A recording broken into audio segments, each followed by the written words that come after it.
Hello and welcome to Harvard Plays, the show where we play games and think about their design. So this week we actually have a double feature. We're going to look at first Blendo Games 30 Flights of Loving, and then we're going to look at Variable Space, Virginia. And we're going to think about how the techniques of storytelling that were really pioneered by 30 Flights of Loving are used in Virginia, and how we can see remnants of this type of narrative design all through AAA development now. I think that this game is really ahead of its time. It was made in 2012, and it was around the time when environmental storytelling wasn't really even a thing. It was around the time where games just didn't have interactions that were for a narrative purpose, that were for a narrative purpose instead of for a mechanical purpose. And as we play, we'll see that the ideas by the developer, Brennan Chung, he really thinks about game design in a very different and unique way. And let's start with our career mode. I very highly recommend that you buy this game for the developer commentary. It's incredibly clever. But we're just going to go with the base game for now, and so I can talk all over it. And usually I'd be a bit wary of let's playing a narrative game because it kind of spoils the appeal of it, right? But with this one, the narrative is so short that we might as well just go through the whole thing in one go. And I think there's still value if you're interested in picking this up. It's very cheap. And with Virginia, I think we'll see just about half of it, enough to see the narrative techniques through to the end. Alright, so looks like we're in our old school first-person shooter mode. We've got some news articles here. What is this? How the mighty have fallen. El Presidente is dead. Long live Mecha Presidente. And Prohibition Riot destroys zoo. So we kind of get a sense that this is set in the future, and there is prohibition. Now, we walk into this bar with some old dudes who look at us with really creepy eyes, and here is one of the most interesting things about this game. So it's a technique that I think Brennan Chung calls non-mechanical interactions.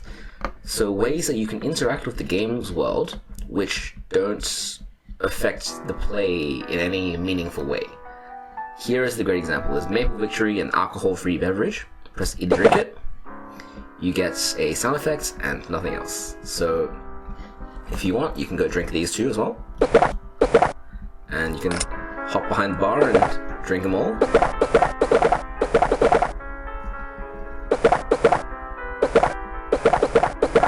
Drinking a lot of delicious metal beverages, and I'm just going to leave this last one to infuriate everybody. Look at how infuriating is that.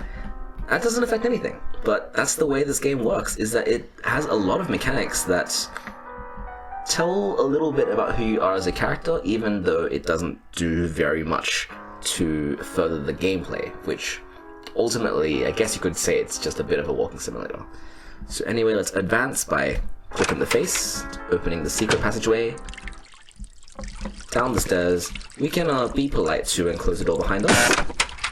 You don't need to, you just can. And let's keep going. And now we're in the secret base. So we've got our compadres here, Anita, Demolitions, Mechanic, Sharpshooter, Confectioneer. And we've got old friend, what's his name? I cannot read that. Well, let's just call him Old Friend. Forger, Safetracker, Pilot, Best Man. That's a really cool thing. It reminds me a lot of Edgar Wright, the way he does the quick cuts. Okay, so now let's get stocked up for our heists. Alright, some bullets. Some more bullets. Some guns. Kind of too many guns. And what is this? It's Midnight Hobo, so it looks like it's probably alcoholic. Let's just drink it all. Because, of course, the best way to run a heist is if you're drunk. What is it? 7,000 proof vodka hole. Sounds amazing. Alright, let's drink it all. This is a radio. You can see now that all these interactions, they don't really do anything, but they add to the color of this world, right? They add a little bit of texture and storytelling. They even knock these birds into the lake. There's no real reason why you'd want to do that, you just can. And now let's head on to the biplane and advance the plot. Alright, so we're in. Our old friends are heading in as well.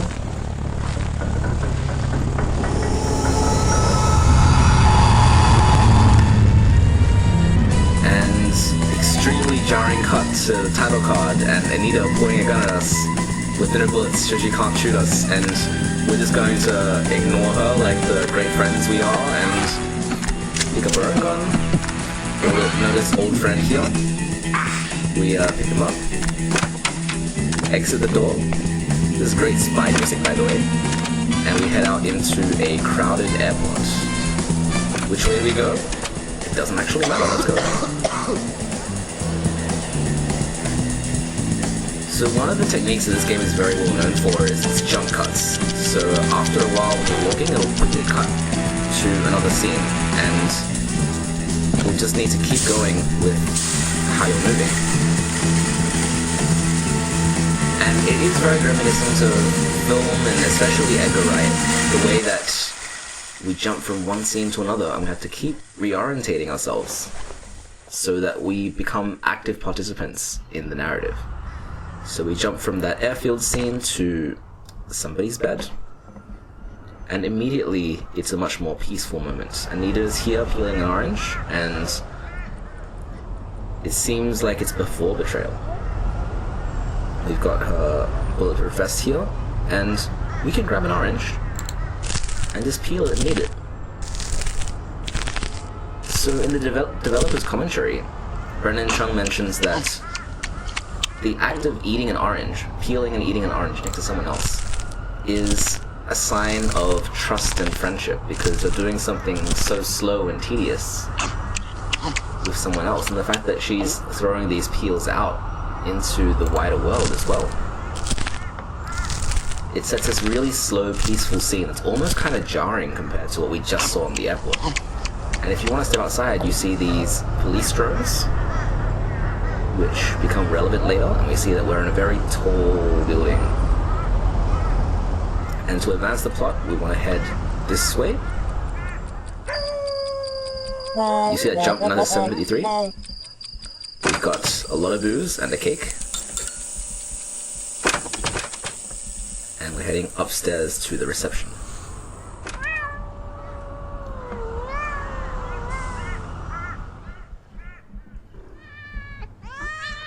There's cats. These are the best cats, look at how blocky they are. And I love that there's a little cat that follows the big cat around. Look, I loved games with good details, right? And they're even separated by a small barrier. I love the details in this game. Every time I play it, I find a way to smile at the thoughts that the developer had. More cats. Let's keep walking up. No roof access. Well, I was never one to obey the rules. Let's go to the roof.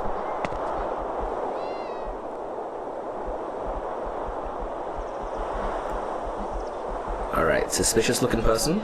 We can't really interact with her, so let's just head into the party.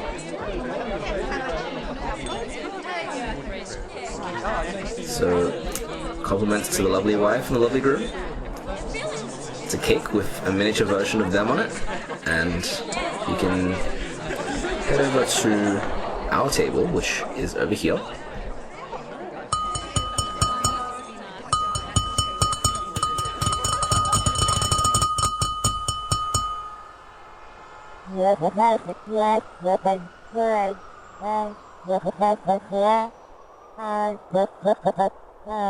This game is very determined about not having any dialogue, but you can still get how the plot unfolds, right?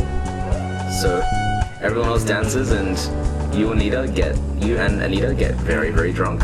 You have to assume that one of these bottles is like a bottle of spirits. Hopefully not, right? And as you get drunk, everyone else starts to fly. You stumble your way back to your bedroom. There's some great music here as well. Jump cut. And you can look outside if you want, but the screen's all distorted. You can eat an orange if you want. I wouldn't recommend peeling an orange when you're drunk, but hey, if you really want to, you can. It's glowing, it's like it's radioactive. and then you head to bed with a very drunken Nito. Only to jump cut straight back to this scene. Now your leg's injured based on how slow you can walk. You can jump for some reason, but you can't run. I just want to creep over and check to see if Nito's still up. And the game won't let me. So it goes back to me carrying around Old Maid on a luggage cart, jump cut. Past some satirical ads. Lone Goose, and Gosling. I predicted Untitled Police Game. Okay, let's keep going through this airport, past the ads.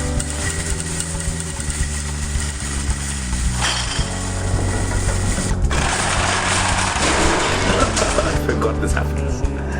Yeah, it's also interesting the way that the levels are designed with these vectors in mind to help you know exactly where to go. Alright, so thanks to the Old Mate, we managed to get past the locked door. Let's keep going. A loading screen. It's been a while since I've seen one of those. Forget your past. Ominous. Thank you for flying with Kulat Air. So you actually... Oh, his name is Winston. Yep, so you can see wanted posters.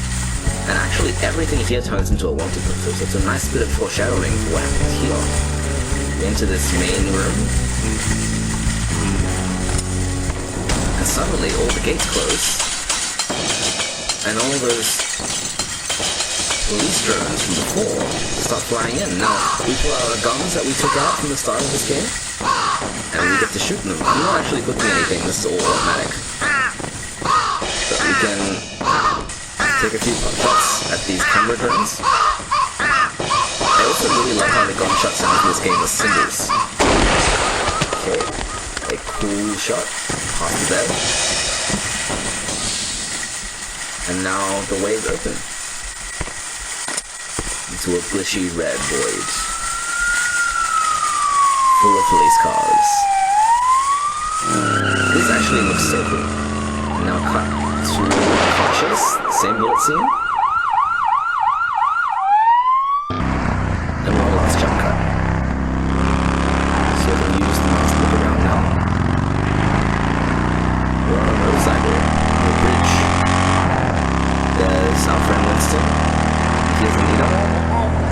She looks drunk, and she should. Oh.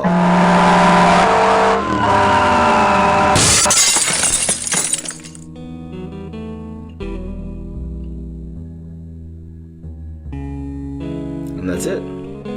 That was 30 Flights of Loving. So the credit sequence is almost like a museum of all the events that you've seen so far in the game. You get to walk through these hallways and look at all these repurposed assets. 30 Flights of Loving. People are admiring the work. Created by Brennan Chung.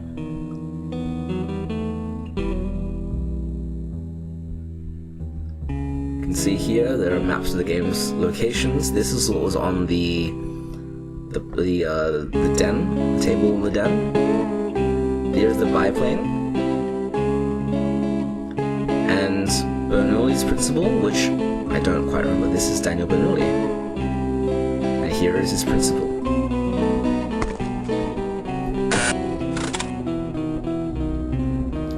Fast-moving air creates low air pressure. The higher air pressure moves towards a lower air pressure area. The moving air pressure pushes the paper strips up, so it shows how it's creating lift. And then quote, the right, what is it? All birds need to fly are the right shaped wings, the right pressure, and the right angle. Come through to here. This is an airplane wing. The wing's shape forces the air above the wing to move fast. The higher air pressure moves towards a lower pressure area, and this creates lift. And there's an exit here. And we're back on the highway, except this time we can't interact with her. We're just watching this go forever.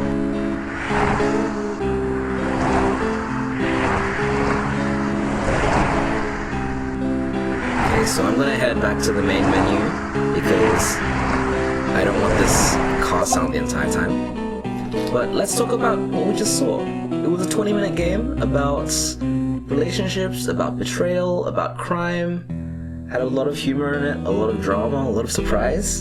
And it was told without a single piece of dialogue, without any spoken words. The developer managed to make you understand and comprehend the story just solely on the way you use those non-mechanical interactions. So the fact that you peeled the orange shows that you were in a moment of trust. The fact that you could drink the non-alcoholic beverages and then eventually drink the alcoholic ones shows the world that this game is set in. And everything about this game is a very crazy non-linear plot. It comes together through the way that you interact with the different objects in the world. So this is really unique storytelling. It takes elements of film, it takes elements of games, it throws aside the whole idea that a game needs to be about fun, or that a game needs to be about the player interacting in a world. Instead, it's about the player acting out sequences in a story, and then seeing that story unfold with an additional sense of connection, because you were the one who took those actions, right? You were the first person in the story. You were the one who decided to go on the heist and to drink and to eat the orange and to do everything in the story. You were the one who decided to put Winston on the cart and wheel him through the airport. You start to become more implicit, I believe, in the way the story is told. And this is what I want you to think about moving into Virginia, because Brendan Chung's game came out in 2012, Virginia came out in 2016. And although the narrative techniques are similar, the ways they get used are very, very different. Okay, catch you on the next game.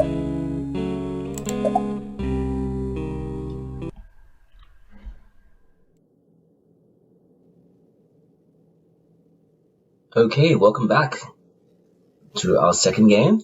Thank you for sticking around for this long. We're going to look at Variable States Virginia, and we can see here it says press X to take a trip.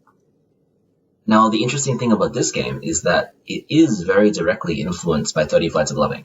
The developer has mentioned in an interview that actually they had a lot of difficulty developing how the narrative and the gameplay of Virginia would come together until they tried 30 Flights of Loving. And at that point, a lot of their design decisions became informed by Blendo Games' work. And so we're going to see, first of all, these superficial techniques in action, and then we'll think about actually how is the story being structured? How does it co-opt other elements of film and TV in the same way that 30 Flights of Loving did? And hopefully this will let us understand a bit more about narrative games and just games in general. Now, Virginia is interesting because it is a walking simulator released kind of about the golden age of it, right? We don't see them as often as we do now, but around 2016, we're seeing some crazy stuff coming out.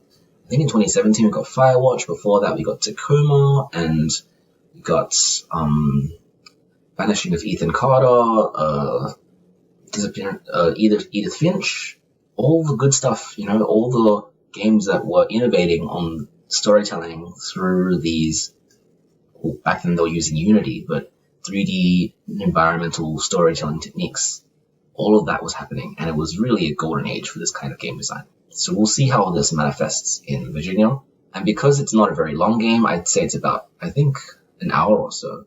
I'm not going to show the whole thing, I'm not going to spoil it, but I am going to play enough that we get a sense of what the techniques are like. Alright, so let's go. Welcome to the kingdom. I'm going to click play feature. Wish I had some more time to look at that opening map, because actually that's very gorgeous. If you want to just pause and look at the map, I highly recommend that. Alright, so 505 Games publisher.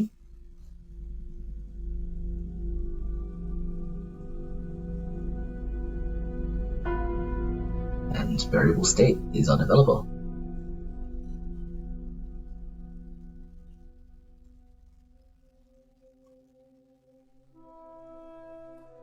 In the summer of 1992, the FBI undertook an investigation in a small town in Virginia.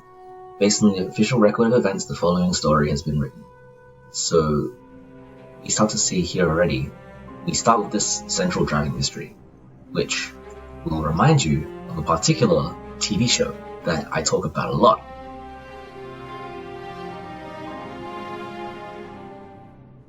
And it also comes up in games a lot, actually. We see elements of it in Control, we see elements of it in Life is Strange, we see elements of it in Kentucky Route Zero. You know, all games that I personally love and I talk about all the time.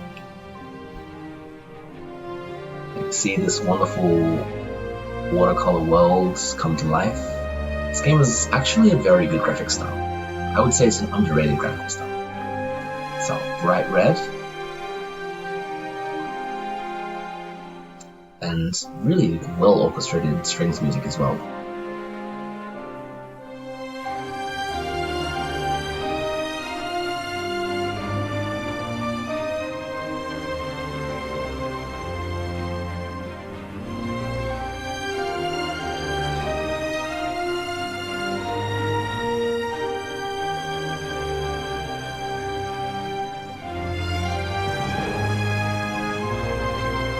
Definitely has that suburban American small town community next to nature vibe going for it. In a way, it's kind of similar to Fargo, the Coen Brothers Fargo, in the way that it looks at truth, in the way that it looks at crime.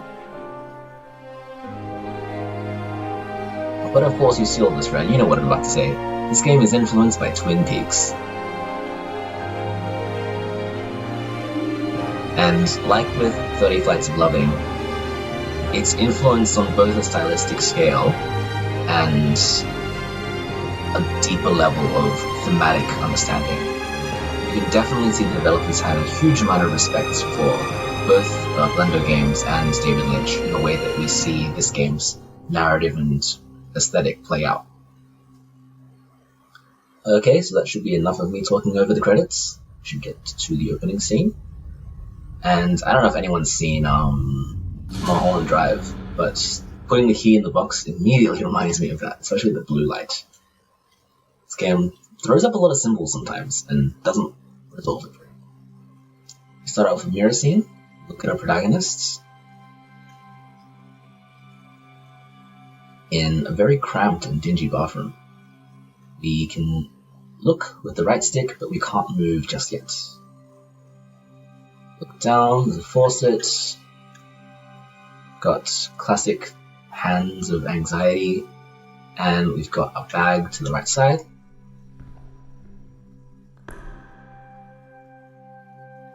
Find nothing inside except a single stick of lipstick.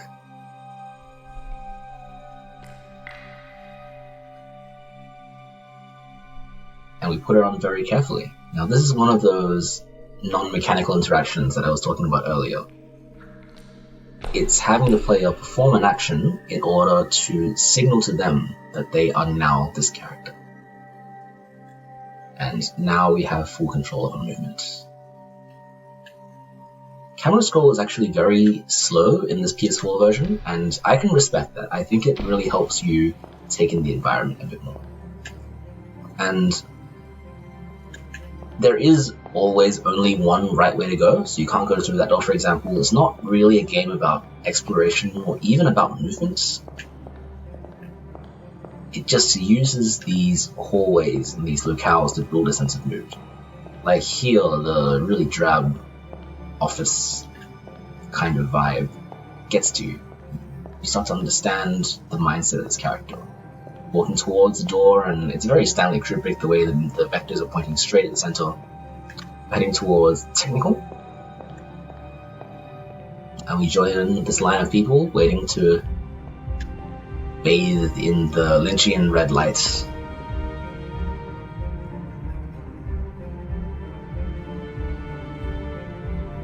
And I definitely noticed that already from the outset, Virginia is very less open to the player in terms of pace. So these events, like waiting for the next person to walk up, they don't let you take it at your own pace, and they don't let you bask in each locale. They want to move you forward much more. Okay, so it's time. Look at this detail. Look at her adjusting her glasses a little bit. That's definitely well thought out. And we head up onto the stage to applause, our darkened audience, and the most commissioner-looking police commissioner I've ever seen. You shake their hand, rocky hand, and grab a badge. Now remember, this game is set in 1992, and the police force around that time, not the most diverse. And we saw in the mirror before that we are a bit older, where we are a woman and we're a person of color, so maybe this will factor into the way that our narrative will unfold. It's after the graduation now, and we head towards the red light. Am I making a mistake?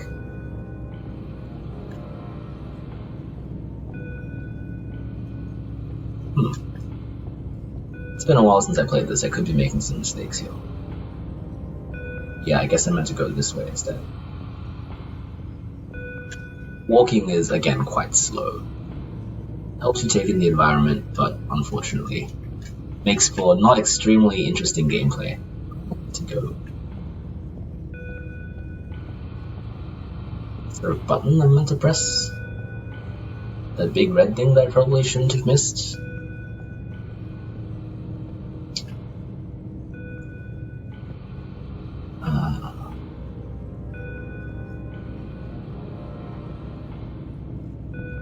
This is a little embarrassing.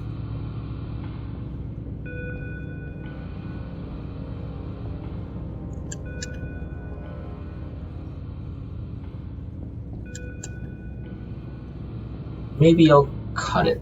I'll cut it and then I'll get to the point where I actually realize what I meant to do. Oh, look, it's tape recorder.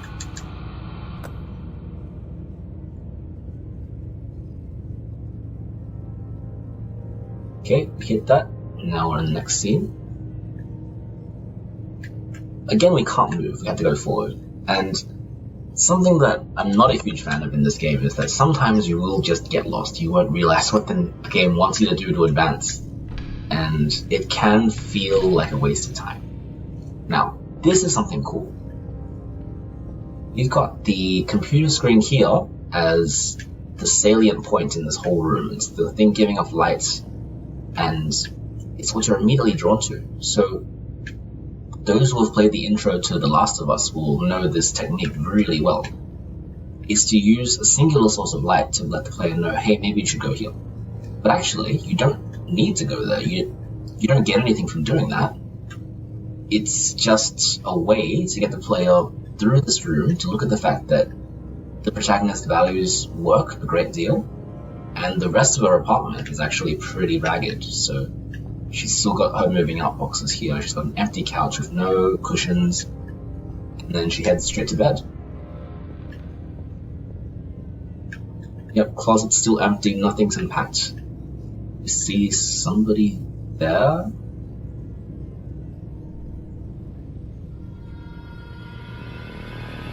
It's her. And now we have terrifying red door closing us. Was it a nightmare? We don't know. We get up at 5:30. We have no time for nightmares.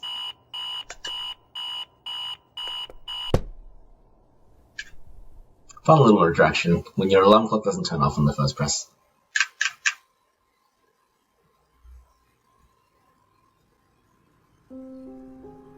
And this game has much more of a slow, deliberate pace compared to 30 Flights of Loving. It's a more serious tone as well, so I think it's appropriate. It definitely does require some patience on the player's part though, because this is a bit of a slow start, I will admit. So you head to the bathroom, you see yourself in the mirror again. You instinctively go for the same interaction as before, right? You think maybe I should put on some lipstick. It's a nice jump cut. And what do you know, it's right there.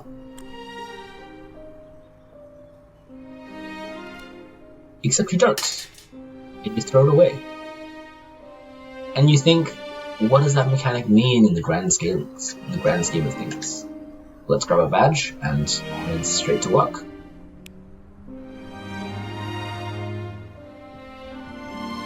So like 30 Flights of Loving, this game also doesn't have any dialogue.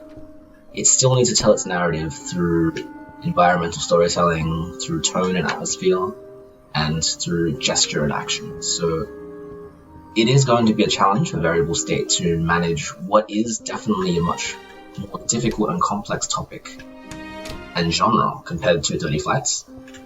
We're not very environmentally friendly. We didn't turn our computer off. It was extremely bright all night. But who cares? We're gonna keep it on and we're gonna head to work.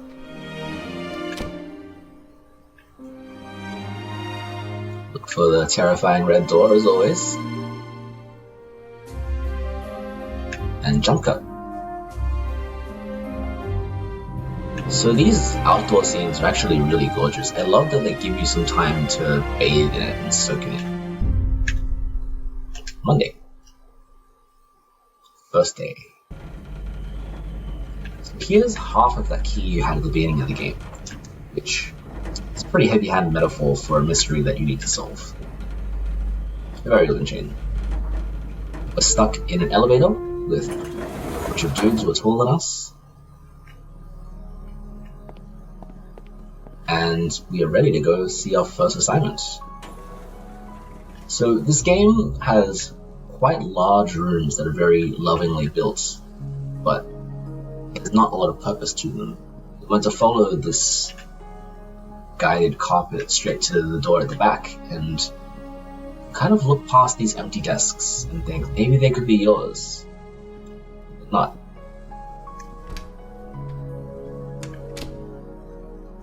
Go straight to the commissioner's office. Maybe it's just, is this the receptionist? I'm not sure. Keep heading down to the office of the assistant director. And this is a great room. It reminds me of the director's room in Control. Just a huge, huge space. And then this guy sitting at his desk in the middle of it all.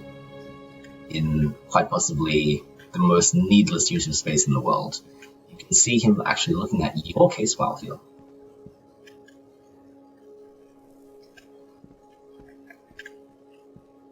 And again, a telephone that reminds me a whole lot of Control.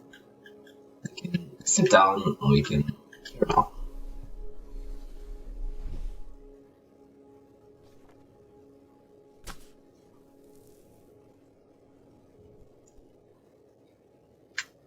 Oh wait, no, hold on, sorry, I'm wrong. This is not my case file. This is the file of... I believe it's our partner.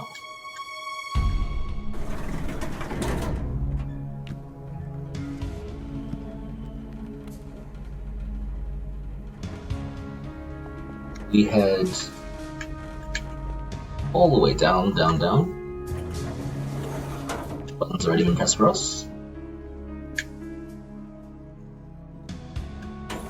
Follow generally the emptiest path is the right one.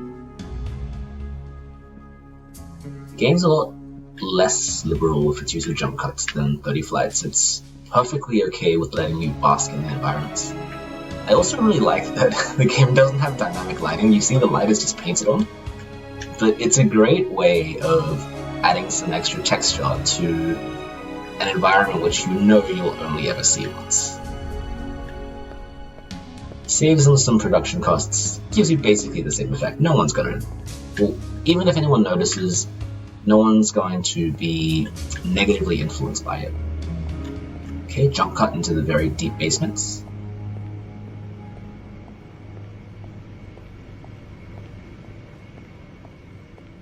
And again, the environmental storytelling is doing all of the legwork here. It's very much a game of showing, not telling. Sometimes even to its own detriment, because I've seen a lot of reviewers say that the narrative is too hard to follow because it is so gung-ho with its desire to not have any dialogue in it. So we knock on the door of Halperin, our partner, and she's also a woman of color, who's very intensely bogged down in her work.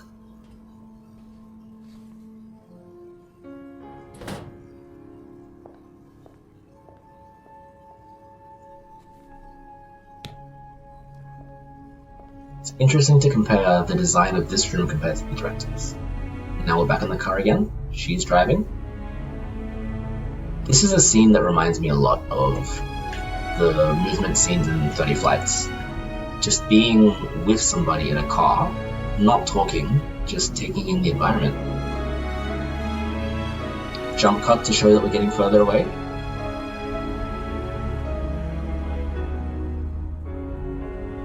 And you can really just choose what you want to look like too, which is pretty cool if you ask me. It puts you into the headspace of the character you're controlling.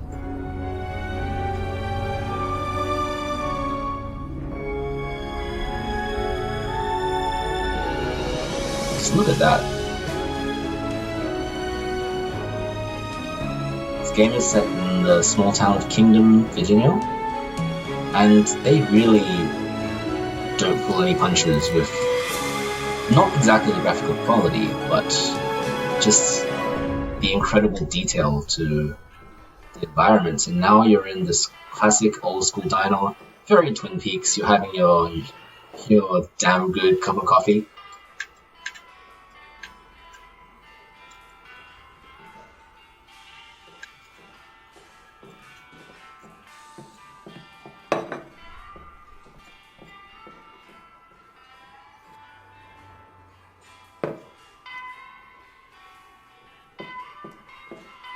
Slams the mug down like someone with no time for any of this and just walks the hell out. Great first day, great introduction. Really makes you feel welcome. Guess you have to settle the bill now, don't you?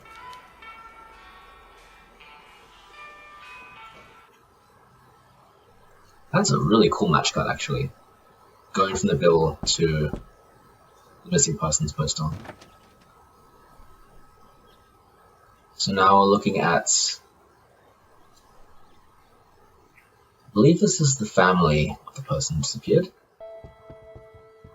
You find out just through the, it's a technical term, but the blocking of the scene. So the way that each character is positioned and the way that each character moves helps you understand what's happening here, even if you don't hear any dialogue.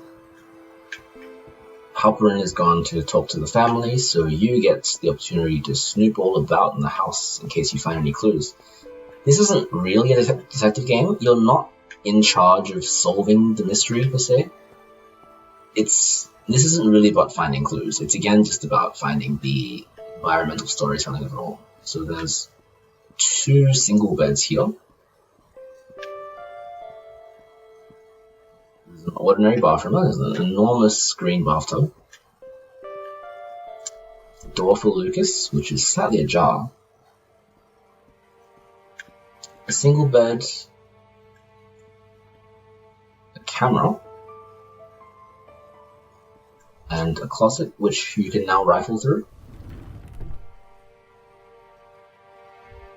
They've left his clothes exactly the way they were before he disappeared. And to move further in,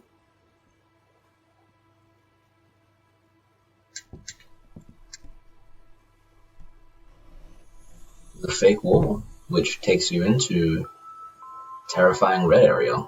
It's very Twin Peaksy. I guess this is the photo development room, which is a convenient way to make really bright red light appeal, if you ask me. I think Life is Strange used the exact same technique. But yep, you can take a closer look at these photographs that he's been developing.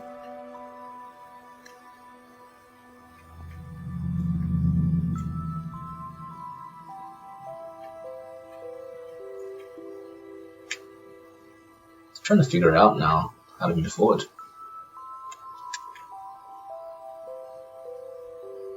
Like I said, sometimes it's not obvious, and I know it's not riveting gameplay to see this slow turn speed, guitar, slow turn speed, slow movement speed, watch me bumble my way through this game, but hey, I'm doing my best.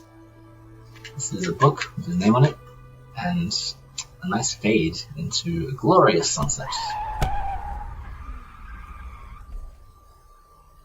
A bison.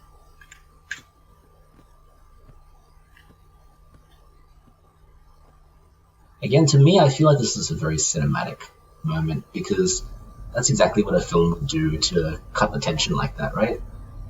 Okay, we're driving at night. We get a sense that the police department's a good long distance away.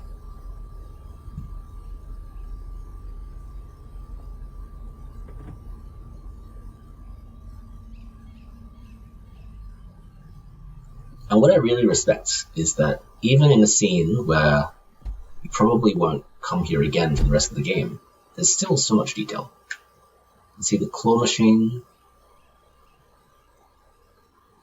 and what did your character notice?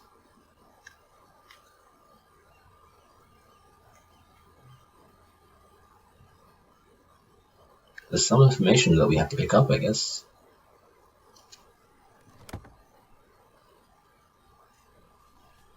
Some cassette tapes and a letter to a Maria Ortega.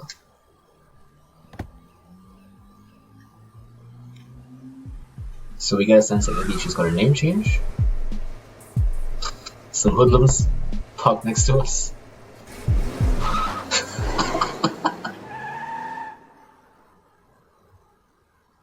Well, can't say that country towns aren't welcoming.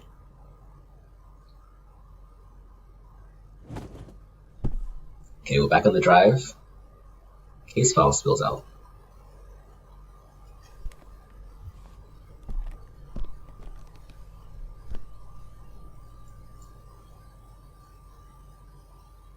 I feel like in a more traditional story, at this point, there would have to be some kind of exposition. There would have to be some tension that builds. So we're already at Tuesday, and if you're not paying attention, there's a lot of implicit conflict that is easy to miss out on. This game isn't very in-your-face with the way its story is told, but at the same time, it treats the relationship between Halperin and your character and how they work this case. It treats it with so much seriousness and importance.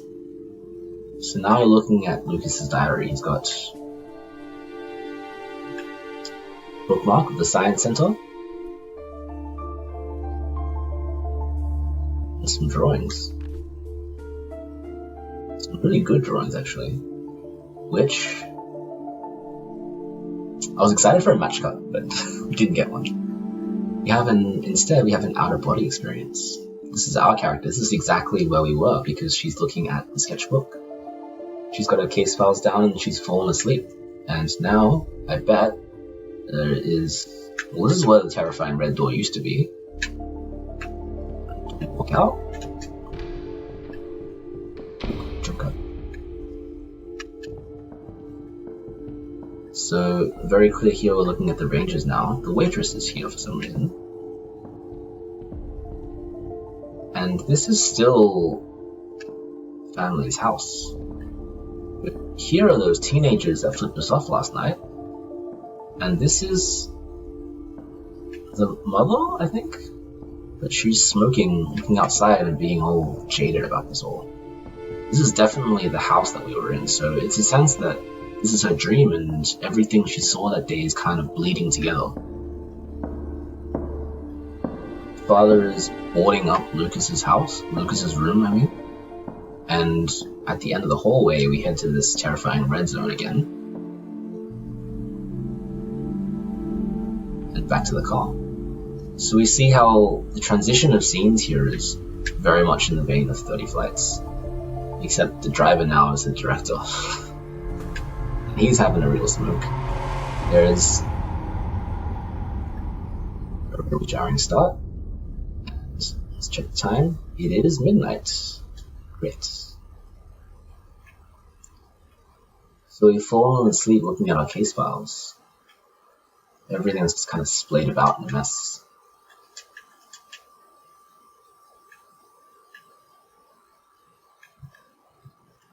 And again, having trouble figuring out what to interact with.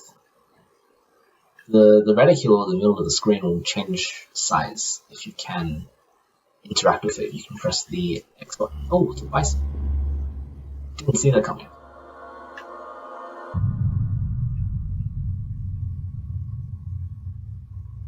It's getting full of surprises. I played it all the way through when it first came out, and I honestly don't remember most of these scenes. it's they all kind of bleed together into this really surreal collection of interesting moments. Okay, so here's the commissioner, and he's going down to the basement with you. It's still Tuesday. Actually, I should have done better and been more aware of when that Tuesday sign popped up, because I think that would have helped me understand that dream sequence a bit better. Take a knock on Halperin's door, and she's not here. So, in true narrative game fashion, it's time now to snoop all about and everything.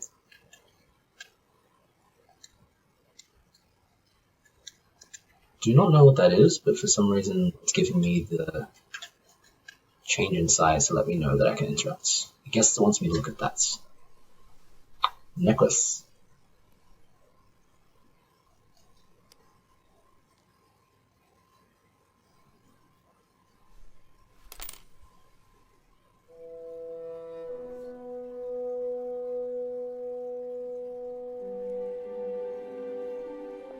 And for a game with this low poly art style, they do a really good job of having good facial expressions. I think with 30 Flights, the main issue was that the characters have these big blocky heads and you can't really read a lot from their face. All their expressions were very exaggerated.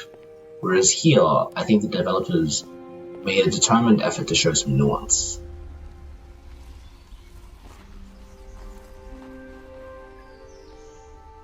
Okay, so we're back on the investigation, and this is the place where Lucas made his sketch. Yeah, I was really hoping for a match cut because that would have looked so cool, but I guess no, we don't get that. At the very least, it's very accurate. Looks exactly like the sketch does. And again, it's just very linear. There's only one place to go, one path to follow. It's not a game about exploration so much that it wants to use movement as a way to further the narrative and the storyline. I think when it first came out, it rubbed people the wrong way to take this approach, because before all these narrative games, before Gone Home and before Look Dear Esther, this would have been considered wasted time and wasted space. Especially the fact that the movement is so slow and so deliberate. I think a person who is playing games for fun would not really enjoy this. Okay, so we've got his baseball hat. Again, we're really just looking for clues on this kid's disappearance. I hope we didn't wear it. I hope we just kept it somewhere safe. Can talk to Halperin and see that this next area is all boarded up. And inside, some bird cages. Again, red things are important.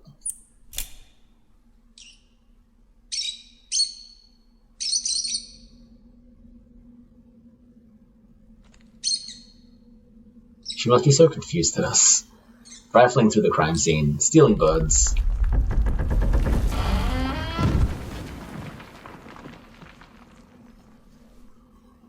Oh my goodness.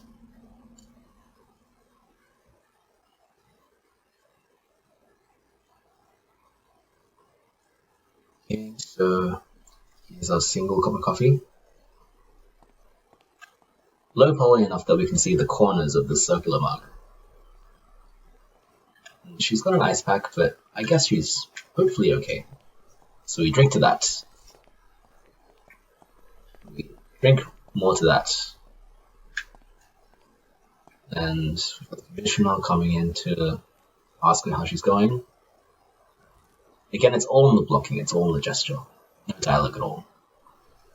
Got a hand to shake. Their hand is much bigger than mine.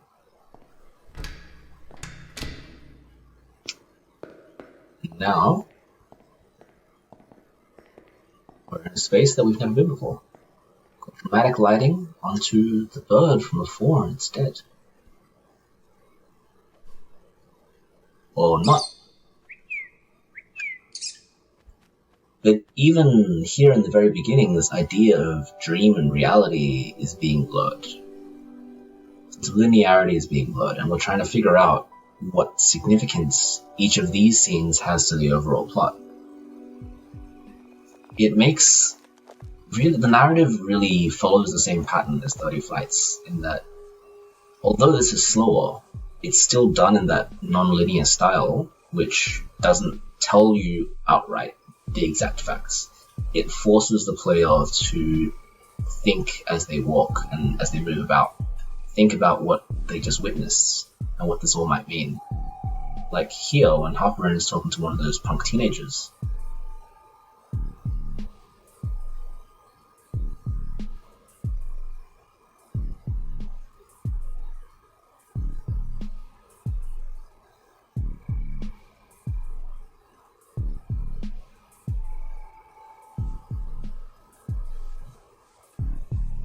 I think if you understand a little bit about theater and a little bit about film design, this game becomes a lot easier to appreciate because everything is so deliberate with the way these environments are created.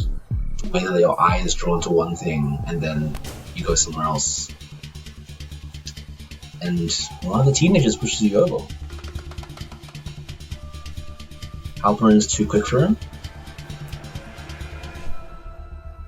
And her necklace gets thrown over the cliff.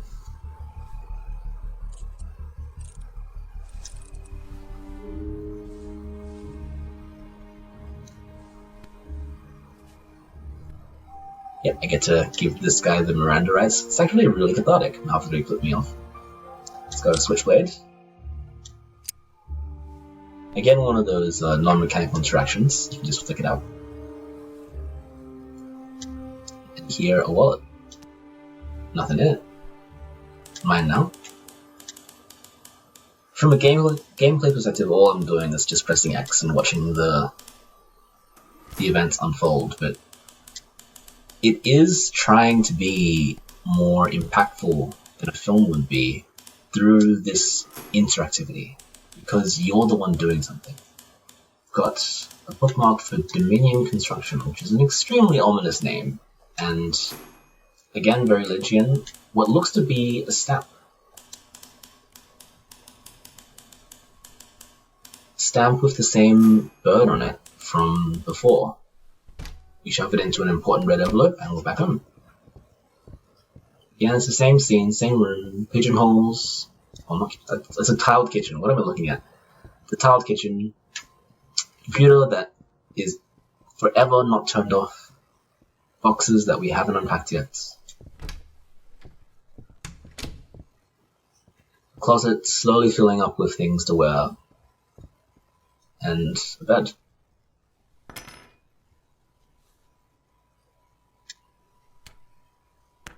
It's a key that's hidden, and we don't really understand the significance of it so far. And we head straight to sleep. It's definitely a game which throws up a lot of different symbols in the air, and you assume or you hope it'll resolve some of it. But no time for that, it's Wednesday.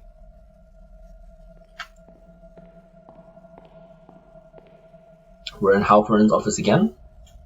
Now we've got a police hat. Is that what it's called? A police hat?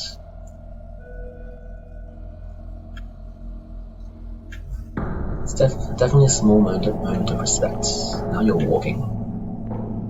Walking on this highway. And whenever you get this jump cut, or abrupt cut to a completely different area, you start to wonder what the significance of it all is.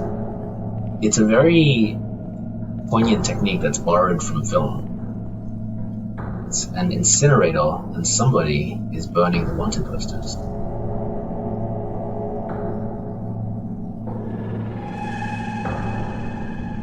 But it's not an incinerator, it's a safe, and inside is the dead bird.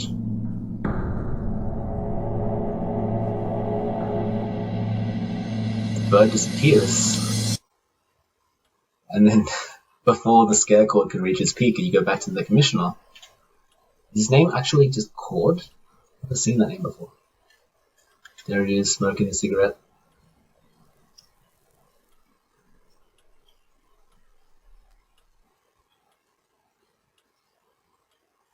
And sometimes you're not sure if you're meant to wait in the moment or not. Go back to the locket.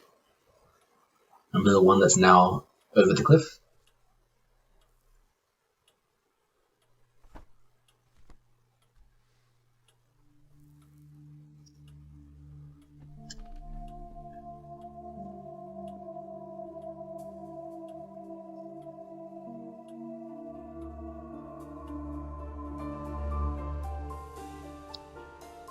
And jump cut to...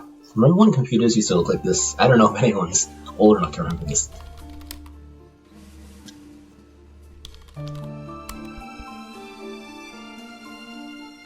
So we find out our name's Ann Tarver, Special Agent. And we're looking a little bit deeper into Halperin. I'm sure that Commissioner wants some information on her, especially now that we find out she's been going under a different name as well.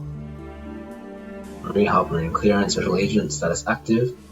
Additional information records. Oh, didn't finish it. But the game does need to remind us that her last name at one point was Ortega. Transfer from previous file. Search Ortega. Found 2 entries, a Maria and a Judith. Maria Ortega file transferred. See Maria Halperin. So it's just a it's just a loop. And then Judith Ortega, information not in database. Please refer to records department.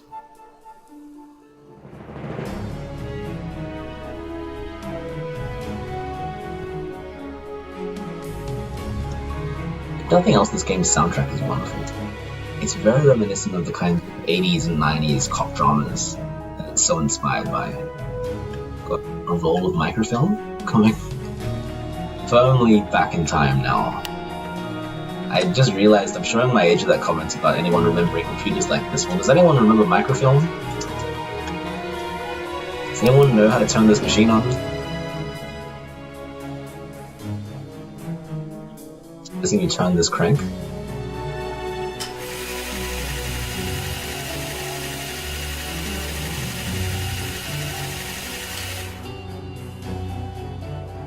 Commending one of our own, Distinguished Special Agent Judith Ortega, one of the Bureau's inside go-getting female agent, was today awarded the FBI Medal, Meritorious Achievement for extraordinary work in the Holliston Leidecker case.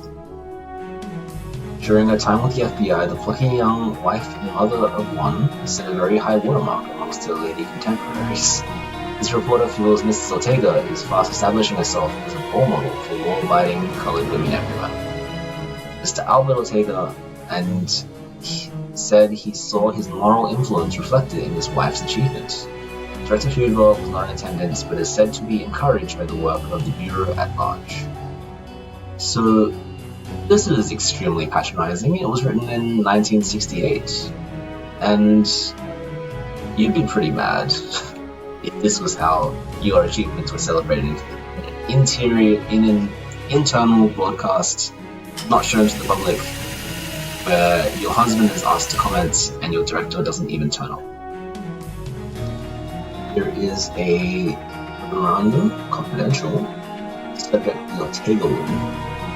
Edgar, further into our records and correspondence, I am writing regarding new information teaching me through the back channels concerning the aforementioned Special Agent Ortega. Ortega woman continues to make wild allegations regarding conspiracy and supposed breaches of the ethical guidelines, and I am concerned how her spurious findings might be interpreted were they to reach the public at large. Reputation, mine, and that of the Bureau must be safeguarded. The court understands this, and I values cooperation in this sensitive matter. It's common knowledge internally that, whilst sanctioned by applied sciences, Ortega has a predilection for unconventional methods. I feel this could be turned to our advantage were deniability to be an issue. Have taken your recommended steps to suppress this activity and divert Agent Ortega's inquisitiveness into more productive avenues. But if this woman's over-enthusiastic behavior persists, we shall be forced to take additional measures. So yep, again, super duper patronizing. Really revealing the values of the time.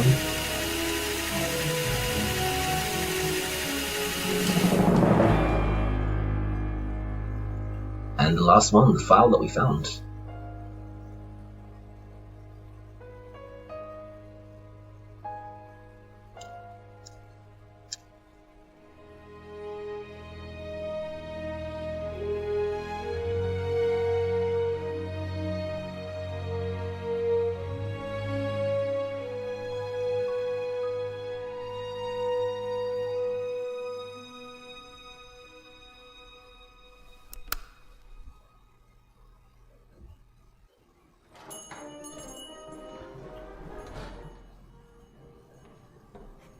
This is still a very uncomfortable angle. You can see her looking very slightly away from you.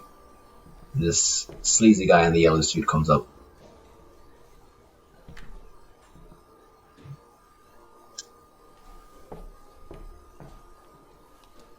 With what appears to be an election badge.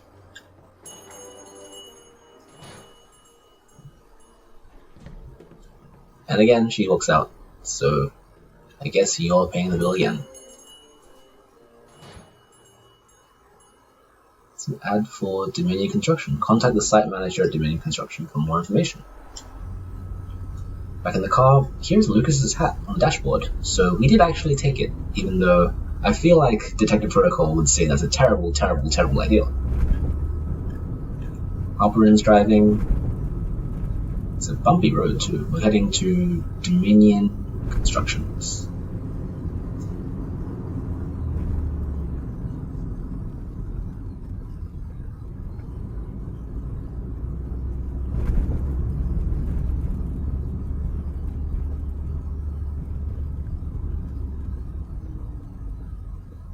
This game is just, so far, it's been very good at establishing setting and setting the scene.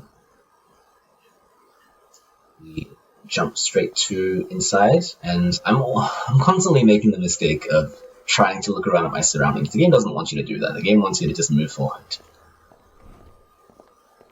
Halperin is looking at this machine, trying to figure out the details of it. Meanwhile, I believe I'm meant to ascend some kind of staircase. Yep, just casually vault that. Or open it and follow the rules. I don't know. I assumed I would be a rebel in this. Second floor now.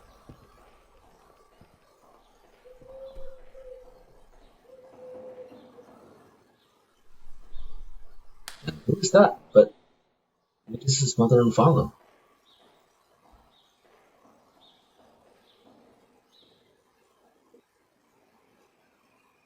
So we jump straight back to their house. We're thinking the same thing that our character Antara is thinking. What is going on?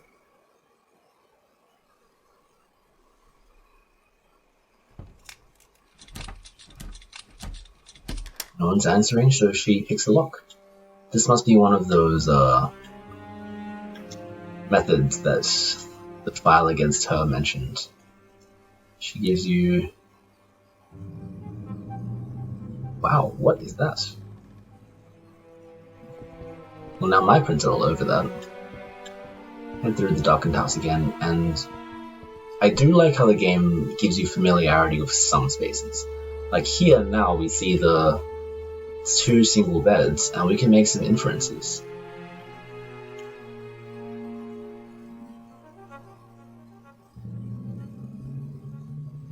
I guess it's part of our duty to go rifle through all their belongings now. That is what looks like a Bible, which is very consistent with the way the man dressed, actually. See some ajar drawers, which I cannot interact with. Some blank photographs, which, again, ominous. Light switch, which, again, can't interact with. Some stacks of papers. A bin, and nothing for me to do.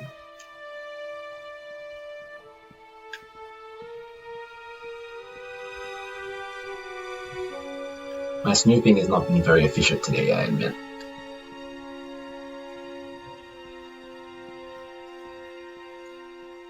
Maybe I'm just meant to leave then, because this door is still open.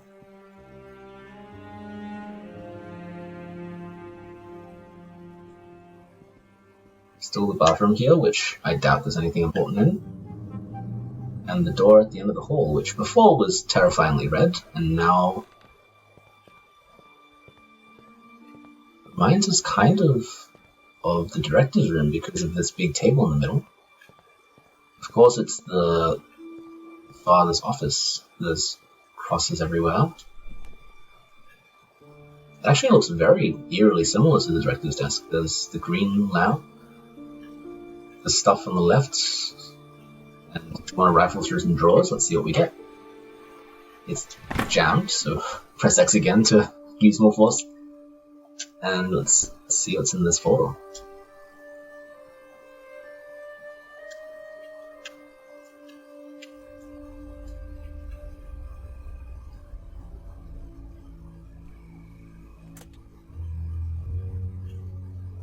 So we're back at the diner.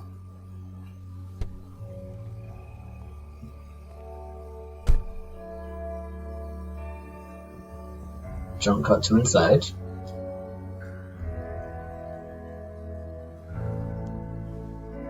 She's found a ring.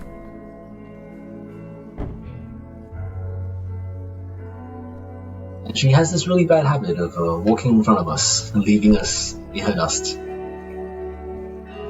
Guess we're walking in for some questioning.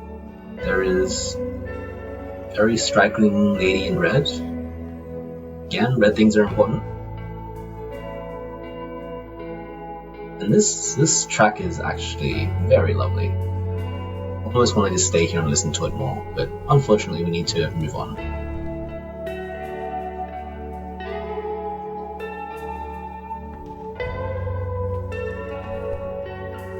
It's a sleazy looking guy with his tie not very well done.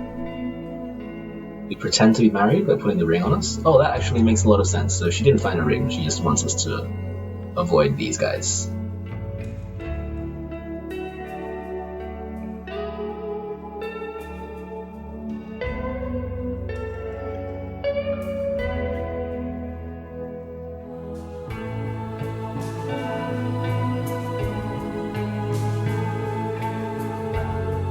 It's just made the light get even more red. It's a little weird to talk over this track too. It's such a nice track.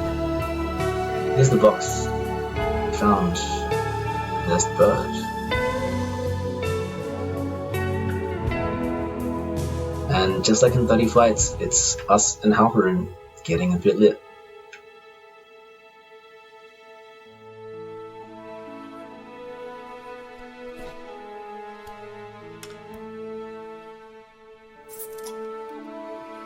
Do the old bottle cap on the edge of the table trick. And then we have one more for the road, underneath the stars.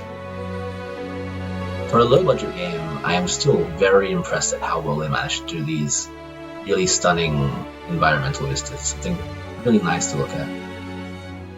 And here's Halperin.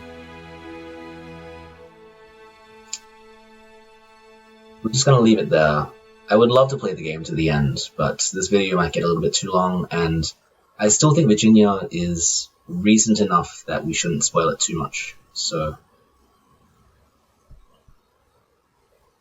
I highly recommend picking it up if you find the narrative interesting so far. If you see how the techniques have been used and you think this is something that you're interested in, very highly recommend it. And good to say too that today, Variable State Games announced that their next title is coming soon. Now, after 3 years of not hearing anything, we find out this week that they've got their next title almost ready to launch, I believe, which is cool because I planned on doing Virginia earlier this week, so I am now officially a wizard.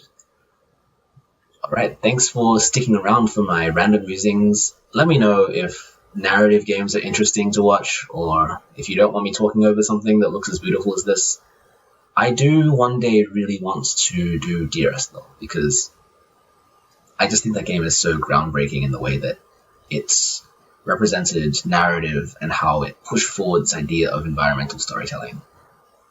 I want to think about how games influence each other and create new forms of experience and engagement. But I think maybe next week we're going to stick back to a more mechanical game and have something a bit more lighthearted, a bit more fun. Alright, thanks for stopping by. See you next week.